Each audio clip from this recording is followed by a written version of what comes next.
నమస్తే. దేశవ్యాప్తంగా విద్యార్థులందరూ కూడా ఆందోళనలు చేస్తున్నారు. మనం రీసెంట్‌గా ఢిల్లీలోని జంతర్ మంతర్‌లో చూసినాం. అండ్ దాని తర్వాత ఏపీలో చూసినాం. మళ్ళా తెలంగాణలో చూసినాం.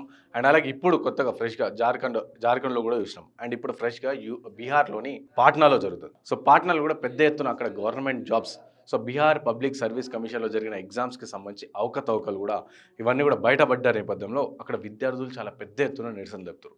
అయితే అక్కడ గాంధీ రోడ్ నుంచి అటు రాజ్‌భవన్ రోడ్ వైపు వెళ్ళే ప్రయత్నంలో నిన్న లాఠీ చార్జ్ కావచ్చు, వాటర్ కెనాన్స్ ఇవన్నీ కూడా విద్యార్థులపైన, విద్యార్థి ఉద్యమకారులపైన చేయడం జరిగింది. అయితే కొత్తగా ఇప్పుడు చాలా వరకు ట్రెండ్ అవుతున్న విషయం ఏందంటే, ఇప్పటివరకు జెన్‌జీ ఉద్యమాన్ని చూసినాం. ఇప్పుడు జెన్ ఆల్ఫా ఉద్యమాన్ని చూడబోతున్నామని చెప్పేసి నెట్టింట ఒక వీడియో చాలా వైరల్ అవుతుంది. ఒక 6 ఏళ్ల చిన్న పిల్లగాడు, 6 ఏళ్ల చిన్న బాలుడు తను కూడా వచ్చి ఆ ప్రొటెస్ట్‌లో పాల్గొని నినాదాలు ఇస్తుండు. అయితే నువ్వెందుకు నినాదాలు ఇస్తున్నావు అని చెప్పేసి చాలామంది పత్రికా విలేకరులు వెళ్ళి అతను మైక్ పెడితే తను మాట్లాడుతూ, నేను ఇప్పుడు ఇంత పెద్ద కరప్షన్ జరుగుతుంది, ఇన్నిగానం పేపర్ లీకులు జరుగుతున్నాయి కదా, నేను పెద్దయ్యాక నేను పెద్దయ్యాక కూడా ఈ విధంగా జరగొద్దు అని చెప్పేసి నేను కూడా ప్రొటెస్ట్ చేస్తున్నా అని చెప్పేసి ఆ విద్యార్థి ఆ చిన్న పిల్లాడు 6 ఏళ్ల బాలుడు చెప్పిన మాటలు చాలా ఆదర్శవంతంగా ఉన్నాయని చెప్పేసి నెట్టింట చాలామంది హ్యాపీ కమెంట్స్ చేస్తున్న పరిస్థితి. ఇంకోవైపు తను 6 ఏళ్ల బాలుడు ఆ విధంగా ప్రొటెస్ట్ చేస్తా అంటే పోలీస్ అధికారులు అతన్ని అరెస్ట్ చేసే ప్రయత్నం కూడా చేస్తున్నారు. ఆ వీడియోస్ కూడా మనం క్లియర్‌గా చూడొచ్చు. మీరు విజువల్‌లో క్లియర్‌గా చూడొచ్చు.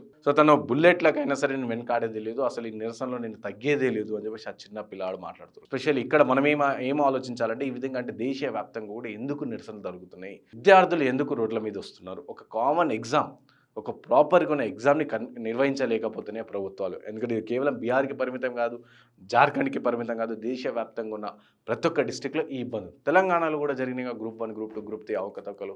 కాబట్టి దీనిపైన చాలా వరకు పెద్ద ఎత్తున నిరసనలు జరుగుతున్నాయి. దేశవ్యాప్తంగా విద్యార్థులందరూ కూడా ఉద్యమాలు చేస్తా ఉన్నారు.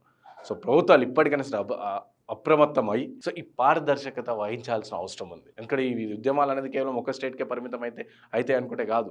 యావత్ భారతదేశంలో ఉన్న ప్రతి ఒక్క డిస్ట్రిక్ట్‌లో, ప్రతి ఒక్క స్టేట్‌లో, ప్రతి ఒక్క స్టేట్‌లలో ఇవన్నీ ఉద్యమాలు జరుగుతున్నాయి. కాబట్టి కంపల్సరీ ప్రభుత్వం ఆలోచించాల్సిన అవసరం ఉంది. అండ్ అలాగే అక్కడ బీహార్‌లో డబుల్ ఇంజిన్ సర్కార్ ఉంది. అక్కడ సెంట్రల్‌లో మోదీ ఉన్నాడు. అలాగే బీహార్‌లో కూడా మోదీ గవర్నమెంట్ ఉంది కాబట్టి ఇంకా పెద్ద ఎత్తున నిరసనలు జరుగుతా ఉన్నాయి. కాబట్టి ఆలోచించాల్సిన అవసరం ఉంది. రీసెంట్‌గా మనం చూసినాం కేంద్రంలో ధర్మేంద్ర ప్రధాన్ రాజీనామా చేసేదాకా ఈ విద్యార్థి జెన్‌జీ ఉద్యమం ఎంత తీవ్రంగా పోయిందో మనందరికీ తెలుసు. కాబట్టి దాని తర్వాత జార్ఖండ్‌లో జరిగింది చాలా పెద్ద ఎత్తున. దానికి సంబంధించి జార్ఖండ్‌లో అన్ని ఎగ్జామ్స్ కూడా క్యాన్సిల్ చేసిర్రు. అండ్ ఇప్పుడు బీహార్‌లో అంటే ఈ విధంగా ప్రతి ఒక్క జిల్లా, ప్రతి ఒక్క స్టేట్‌లలో ఈ విధంగా ఉద్యమాలు జరుగుతా ఉంటాయి. ప్రభుత్వాలు ఏం చేస్తున్నాయి? కాబట్టి దేశవ్యాప్తంగా ఈ విధంగా నిరసనలు జరుగుతున్నాయి. విద్యార్థులందరూ కూడా రోడ్ల మీదకి వస్తున్నారు. వాళ్ళు అడిగింది ఏంది? ఏదో పెద్ద పెద్ద కోరికలు ఏమి అడగట్లేదు. కేవలం మాకు ఎడ్యుకేషన్ ప్రాపర్‌గా కావాలి. మాకు జరిపే ఎగ్జామినేషన్‌లో ప్రాపర్‌గా ఫెయిర్‌గా జరగాలని చెప్పేసి అడుగుతారు. కాబట్టి ఇదొక్కటి చేయనప్పుడు ప్రభుత్వాలు ఎందుకు అని చెప్పేసి కూడా చాలా పెద్ద ఎత్తున అడుగుతారు. కాబట్టి ఇకనైనా కేంద్రం ప్రాపర్‌గా సీరియస్‌గా ఉండి ఎక్కడైనా సరే కేంద్రమే కావచ్చు, ఇంకో ప్రభుత్వం ఏ ప్రభుత్వం అయినా సరే ఒక్కసారి ఆలోచించాల్సిన అవసరం ఉంది. ఎందుకు ఇంత తీవ్రమైన వ్యతిరేకత వస్తుంది? విద్యార్థులు ఎందుకు ఆందోళన చేస్తున్నారని చెప్పేసి ఒకసారి అడిగి తెలుసుకొని ఇంకోసారి ఈ విధంగా రిపీట్ కాకుండా చూసుకుంటే బావుంటుంది.